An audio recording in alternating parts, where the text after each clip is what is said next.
Welcome back to another edition of the Picture Book Post. Today we're going to be reviewing The Land of Lines by Victor Hussenot.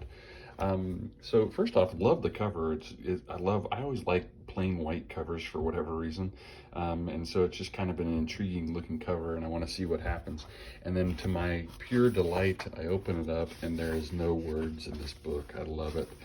So I always think that that's just fun when you're reading a picture book that is actually all pictures. So this is the story of looks like a little boy and a little girl, and they're on different sides of the world. And basically through their journeying, they find each other. And then it becomes a story about them going through this crazy kind of journey together where they're doing all kinds of fun activities. And if you look closely, you can see like fun little details about what's happening. He does a flip here and she's clapping for him, things like that. She gets tired, so he puts her on his shoulders. Anyway, so they go through these fun adventures and everything's going great, and then all of a sudden they fall in love, and he wakes up one morning and she is gone and she's been taken by this monster. So what does he do? He goes and he fights the monster, and it's kind of fun, and you're like, oh yeah, this is such a fun adventure. And then the monster turns into a yellow guy, and they decide, okay, yeah, the yellow guy says, can you take me with you? And they say, sure. So they do. They go on this big adventure, and I'm going to kind of flip head a little bit, but they keep going on the adventure until finally they begin to get to the end of their adventure, where they begin dropping them off.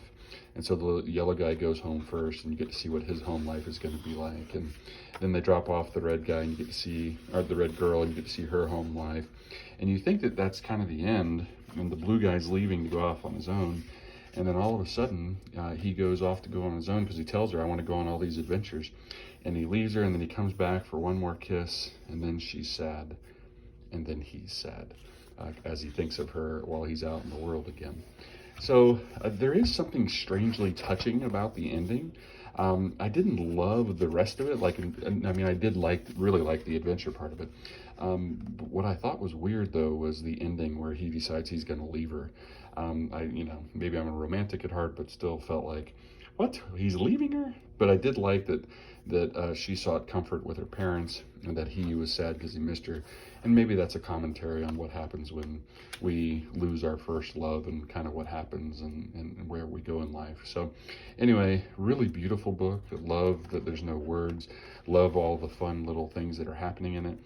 Wasn't a huge fan of the ending, but in general, kind of a fun little book. So go check this one out, see what you think, and we'll talk to you next time.